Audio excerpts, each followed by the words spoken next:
있어요. 그리고 이 초속은 뭐가 잡힐지 몰라요. 왜냐면 이 플리커가 항상 다 다르기 때문에. 그래서 이런 기능도 들어가서 우리가 플리커를 조금은 더 이제 억제해서 찍을 수 있다. 이런 가변 셔터 기능도 추가되었는데, 가변 셔터 기능은 9 마크 2에서 생긴 기능인데 스킨 기능은 알파 R5에서만 처음 있고 다른 기기에서는 아직 제공되고 있지 않습니다. 이런 기능이 들어가 있다. 그리고 이미 우리가 테스트를 했었잖아요. 저 뒤에서 해봤는데 시험 버튼에다가 제가 피사체 인식을 넣어놨거든요. 인식 대상이라고 해가지고 이렇게 사용자 정의나 이런 데 가보면 이런 기능을 내가 많이 바꿀 수 있는데, 이 사용자 정의에서 제가 시험 버튼에다가 인식 대상을 넣어놨어요. 여러분 혹시 소니 카메라 쓰고 계신 분? 네. 소니 카메라 쓰고 계시는데 버튼을 다 쓰고 계신 분? 네. 소니 카메라 버튼이 부족하다라고 생각해본 적 있으신 분? 네. 사람들이 소니 카메라를 얘기할 때 메뉴가 많다라고 말해요, 적다라고 말해요? 그죠? 복잡하죠? 그럼 많은 게 장점일까요, 단점일까요? 내가 쓸 줄 알면, 내가 그 기능을 다 이해하고 다 쓸 줄 알면 장점이라고 말할까요, 단점이라고 말할까요? 단점이라고 말할까요? 근데 문제는 소니 카메라는 어떤 브랜드에서도 하지 않았던 자유를 여러분한테 드렸어요. 버튼 하나에다가 200개씩 기능을 넣을 수 있게 여러분 마음껏 쓰세요 드렸는데, 문제는 내가 그 200개를 모른다라는 거. 그러니까 자유를 줬지만 내가 쓰려고 했더니 선택의 폭이 너무 많으니까 힘들다라는 거죠. 하지만 그걸 잘 활용할 수 있으면 우리가 다 서로 다른 사진을 찍잖아요. 그 다른 사진을 찍지만 자기에게 맞는 최적화된 세팅을 찾을 수 있다는 거고요. 이런 식으로 여기에 가보면은 예를 들어서 인식 대상을 시연에 넣어놓으면 이렇게 피사체를 그때그때 바꿀 수 있어요. 근데 또 이걸 하다 보면은 나는 사진을 찍으면서 절대로 나는 곤충을 찍을 일이 없어, 나는 비행기를 찍을 일이 없어, 이러신 분들은 이걸 끄시면 돼요. 이렇게 꺼버리면은 눌러도 그게 없습니다. 이런 식으로. 그래서 이런 걸 이용하시면 필요한 것만 띄워놓고 필요 없는 건 제외시킬 수도 있고요. 또 보면은 이게 동물이라고 하더라도 사람이라고 하더라도 보면은 이렇게 동물이나 새를 가보면 이런 눈, 머리, 몸통, 새가 가는데 항상 우리한테 얼굴을 보여주면서 날아가면서 항상 얼굴을 보여주면서 날아가는 편인가요? 아니죠. 이렇게 지나가다 보면 보통 옆모습, 뒷모습이잖아요. 그죠? 그랬을 때에 어디로 초점을 가냐라는 건데, 내가 이거를 눈으로 해놓으면 눈이 검출되지 않으면 검출 안 하는 수가 있어요. 나는 눈에만 목표를 뒀다가 아예 초점이 나가버리는 수가 있다는 거죠. 그래서 당연히 눈, 머리, 몸통을 해놓는 게 검출력이 더 높아요. 근데 나는 새를 찍지만 몸은 새로 인정하지 않아. 그러면 나는 머리부터 새야. 이러면 이렇게 대신에 못 잡을 수도 있다. 그러니까 똑같이 새를 찍고 똑같은 기종을 쓰고 촬영을 하지만 어떤 세팅을 하냐에 따라 우리는 다른 사진을 찍을 수도 있다는 거죠. 이런 설정들이 있는데, 그거 말고도 이것도 이렇게 토글할 수 있는데, 이렇게 들어가 보면은 전환 범위, 지속성 레벨, 인식감도 이런 게 있잖아요. 여러분 이런 거 본 적 있으세요? 없을 거예요. 왜냐면 처음 생겼으니까. 그러면 여기에 가보면 값이 1, 2, 3, 4, 5가 있어요. 그러면 좁게가 좋을까요? 표준이 좋을까요? 넓게가 좋을까요? 어떻게 알아요? 저도 모르겠어요. 네, 모른다고요. 그럼 모르잖아요. 이거를 모르는데 이거를 모르는 상태에서 막 바꾸면 얘가 무슨 짓을 할지 우리가 예측이 돼야 돼요? 안 되잖아요. 그러니까 일단은 이렇게 세분화된 메뉴가 있다라는 것만 아시고 이런 거를 바꾸면 훨씬 더 다양한 세팅이 가능하다. 저도 아직 감이 없어요. 계속해서 테스트하려고 하는 게 이런 부분이에요. 이거는 찍어봐야 알고 테스트해봐야 아는데, 이게 어려운 게 뭐냐면 렌즈가 다르면 달라요. 왜냐면 검출이나 이런 속도가 더 달라지기 때문에 내가 쓰는 렌즈에서 어느 정도의 값이 최적화될지를 여러분이 결국 나중에는 직접 하셔야 된다는 거. 이런 거를 하는 것들을 알파 유니버스나 이런 데서 차차 계속해서 소개해 드릴 거예요. 왜냐면 아직 저도 잘 모르겠어서.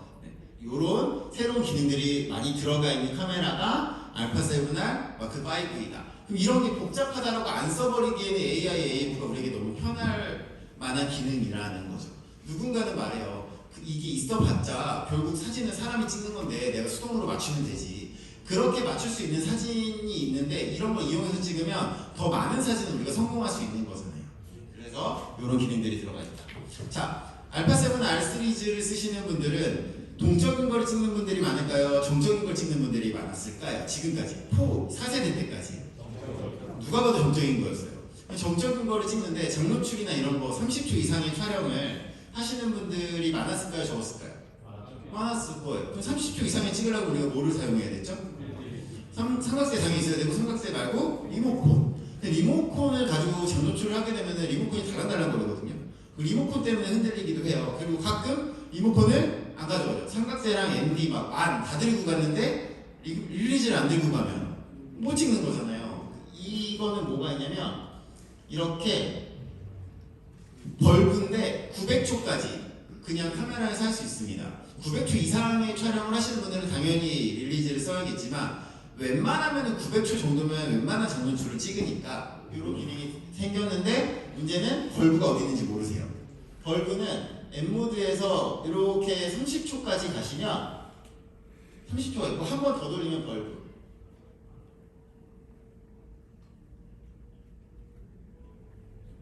이런 식으로 벌브는 연사를 해놨구나. 연사에서 벌브가 안 됩니다. 이런 식으로. 그러면 900초.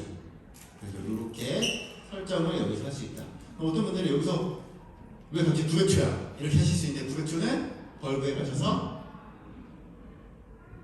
이렇게 해주시면 되는데 해보시면 아시겠지만 901초부터 안 됩니다. 900초까지만 됩니다. 이런 기능도 들어가 있다. 그리고 자 주얼리 같은 거 촬영하시면 심도가 엄청 얕아요. 조리개를 아무리 주어도 얕아요. 그럴 때 쓰는 게 이제 포커스 스태킹이라 그래서 초점을 다르게 찍은 다음에 합치는 작업을 하잖아요. 물론 포커스 스태킹, 포토샵 같은 프로그램에서 해야 되지만 촬영할 때에 이렇게 원래는 내가 수동으로 했어야 되는데 이런 브라켓 초점 브래킷 기능이 들어가 있습니다. 그리고 그 브라켓 촬영을 했을 경우에는 이런 식으로 새로운 폴더에 그냥 찍는 건 원래 폴더에 브라켓 촬영하는 것만 같은 폴더에 보시면 약간 센스 있는 게 초점 브라켓 촬영하고 브라켓을 끄면은 새로운 폴더에 남아있는 게 아니라 다시 원래의 폴더. 그러니까 브라켓 촬영한 것만 다른 폴더에 있는 거예요. 소소하게. 사실 이거 다른 폴더 그때마다 생기면 폴더 엄청 많아지겠는데라는 생각을 했는데 보니까 또 그러진 않더라고요. 이런 기능도 들어가 있다. 그 다음에 이 보면은 이제 사람을 우리가 찍잖아요. 사람. 이런 식으로 피사체 인식을 하고 사람을 찍는데 기존에 우리가 얼굴 인식이나 이런 걸 했을 때에는 사실 가까운 거리에서 하면은 3세대 때부터 워낙에 잘 됐어요. 그죠? 4세대 때부터는 이제 3세대 때보다 더 잘 됐는데 아쉬울 때가 언제냐면은 결국은 사람이 멀어졌을 때 아무것도 없는 데서 사람이 멀어지면은 그거는 잘 되거든요. 아무것도 없으니까. 근데 막 풀숲으로 들어가요. 풀숲으로 들어가는데 뒷모습 그럼 리얼타임 트래킹을 하다가도 패턴 많은 데 가고 그러면 뺏겼단 말이에요. 초점을. 그리고 그렇게 한번 뺏긴 초점이 돌아왔을까요? 안 돌아왔을까요? 잘 안 돌아왔어요. 맞은 상태로 가는 건 잘 가는데 한 번 놓치는 순간 아예 그냥 막 다른 데로 가버리는 경우가 많았는데 이 골격인식이라는 게 생기면서 사람의 위치를 골격으로 어디 있을 거를 인식하고 있기 때문에 풀숲이나 이런 데로 들어갔을 때에 확실히 더 잘 잡고요. 제가 이 알파1를 샀지만 저는 원래 알파1을 쓰고 있는 제가 좀 산 저의 카메라인데 너무 소중한 저의 카메라인데 제가 너무 짜증이 났던 건 이 알파1으로도 안 되는 상황을 얘가 자꾸 골격인식으로 맞춰버린다는 거죠. 알파1이 좋아요, 알파7, 알파5가 좋아요라고 물어보시면 연속 촬영을 많이 하시고 무음이 필요하시면 무조건 알파1이에요. 저는 최근에 이제 공연 촬영이나 이런 걸 할 때도 당연히 고민 없이 알파1을 들고 갔어요. 근데 그 공연 촬영 외에 저희 애기 찍거나 제가 그냥 취미로 찍는 걸 할 때는요, 저는 알파5를 들고 갔어요. 왜냐면 두 개를 들고 찍는데 얘가 더 잘 잡아요. 연사를 미드가 있고 로우가 있잖아요. 로우가 3연사, 미드가 6연사인데 사실 얘를 가지고 6연사 이상을 해버리면은 블랙아웃이 많이 생기니까 결국은 놓치거든요. AI의 AF가 아무리 좋아도 놓쳐요. 그래서 유견사까지만 저는 쓴다고 저는 거기 이제 3연사를 제일 많이 썼는데 그 3연사까지 하면요 알파 1이랑 얘랑 비교했을 때 얘가 더 잘 잡아요. 왜냐면 멀어지는 순간 리얼타임 트래킹을 해도 인물이 뒤돌아버리면 리얼타임 트래킹 하다가도 막 풀로 가고 나무로 가고 막 그러거든요. 대비가 있는 대로. 근데 그럴 때 인물 촬영을 했을 때 이게 훨씬 잘 잡더라고요. 근데 아까 말씀드린 것처럼 거기서 연사를 올리면 블랙아웃이 많으니까 당연히 얘도 이탈을 합니다. 그래서 어떤 촬영을 하느냐인데 R 시리즈를 쓰시는 분들이 그런 연속 촬영을 막 연속 촬영 때문에 R 시리즈를 쓰진 않았을 거니까 그래서 어떻게 보면은 R 시리즈 쓰셨던 분들한테 굉장히 더 많은 메리트가 있는 카메라인 것 같아요. 자, 그럼 저희 모델분 모시고 얼굴 인식하는 거를 간단하게 보여드릴 건데 기존의 얼굴 인식은 눈, 코, 입을 이제 검출하는 방식이다 보니까 180도로 거꾸로 찍었을 때에 인식을 안 했어요. 소니 미러리스 카메라는. 한번 여러 번 가지고 있는 걸 해보세요. 근데 얘는 골격 인식이기 때문에 뒤집어도 인식을 합니다. 나는 180도 뒤집어서 찍을 일이 없어 라고 생각하실 수도 있는데 영상 찍고 이러다 보면 아예 뒤집어서 카메라 달기도 한단 말이에요. 그런 부분에서 확실하게 더 잘 잡고 얼굴이 안 보이는 상태에서도 더 잘 잡는다. 자, 근데 여러분 이제 우리가 좀 공부를 해야 될 게 있어요. 자, 지금 얼굴 인식했죠? 얼굴 인식이랑 IAF는요 직사각형일까요? 정사각형일까요? 박스가 직사각형으로 생기는 얼굴 인식이랑 IAF 박스 본 적 있으세요? 없어요. 소니의 초점은 무조건 정사각형이었어요. 리얼타임 트래킹은요 옆에 선 정사각형의 옆에 하나 선이 더 생기는 거였어요. 근데 한번 뒤돌아볼게요. 이렇게 보면은 이거 보이세요? 이게 골격 인식이에요.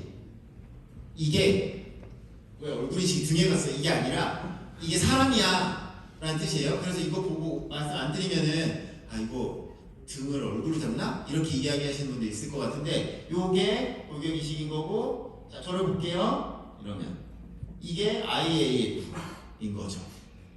이해되시죠? 자 그래서 이렇게 영역을 잡는데 이 영역을 만약에 내가 이렇게 뭐 다른 데로 이렇게 잡아버리면 지금 어때요? 이렇게 보면 얼굴에 회색이죠. 지금 회색 박스가 있는데 있죠? 이렇게 잡으면 어두운 회색이죠. 그래서 리얼타임 트래킹을 안 할 때는 이렇게 맞으면 저 벽에 맞아요. 리얼타임 트래킹을 쓸 때는 꼭 이 추적 있는 걸로 하신 다음에 이 리얼타임 트래킹을 쓰면은 얘를 꼭 얼굴에 이거를 가져가서 이렇게 해야 되는 게 아니라 그냥 몸에다 놓고 누르면 얼굴로 갑니다. 사람이 둘이 있잖아요.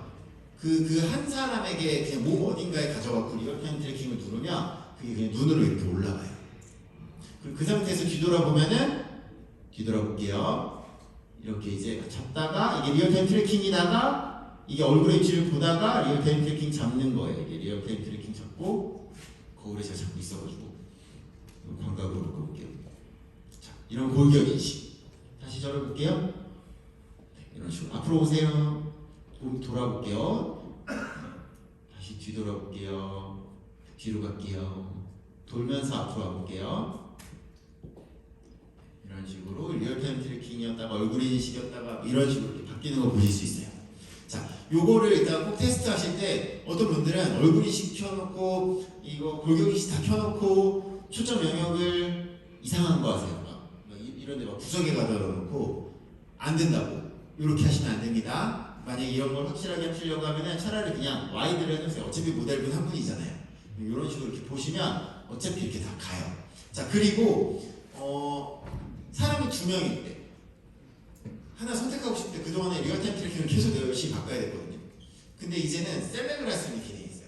이 화면이 이렇게 보이는 상태에서 와이드일 때만 멀티 셀렉터를 내리면 이렇게 얼굴을 선택하는 기능이 나옵니다. 그래서 주황색 이런 식으로 나는 왼쪽이야 오른쪽이야 이런 식으로 이렇게 있으면 이런 식으로 선택을 할 수 있게 돼 있어요. 원래는 와이드를 하잖아요. 와이드를 하면은 무조건 가까이 있는 사람 얼굴이 큰 사람을 잡았어요. 근데 이제는 이거를 이렇게 선택을 하면은 선택을 할 수 있다는 거예요. 네. 이러면은 그 선택한 사람이 되는 거고 영상에서도 되는 거고. 자, 나오실까요? 아기를 키우시는 아버지가 저한테 아기를 자꾸 찍어주고 싶은데 와이프가 아기를 안고 있으면 자꾸 와이프에게 초점이 간다. 와이프를 너무 사랑하지만 난 아기를 너무 찍고 싶다. 근데 그 아기를 찍기 위해서 계속 초점을 작은 걸로 해갖고 아기에게 가기에는 너무 힘든데 이거 어떻게 방법이 없냐. 없었어요, 방법이. 근데 이렇게 선택할 수 있으니까 고르시면 되고, 제가 저 애기가 요즘에 어린이집 하원하면 맨날 친구들이랑 놀이터에서 놀거든요. 그 조그만 애들이 엄청 많은데 저는 저희 애기 찍고 싶을 거잖아요. 리얼타임 트래킹으로 따라서 하는 게 너무 힘들거든요. 이렇게 셀렉하는 기능을 쓰시면 조금 더 내가 원하는 사람을 찾기가 수월합니다. 자, 이런 식으로 쓰시면 되고, 자, 제가 거꾸로 뒤집었을 때 초점 맞는 부분만 보여드리고 좀 마무리 해볼게요.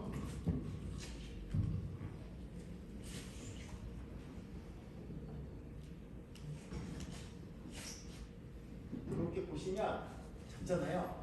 뒤집어도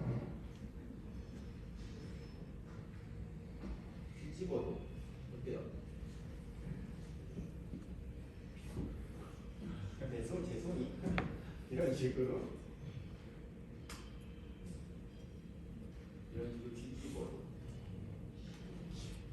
우리 그 얼마 전에 뷰티팩인가 어떤 그 동료님들이 이제 아이돌들 찍을 때 소니 미러리스 가지고 하셨었잖아요.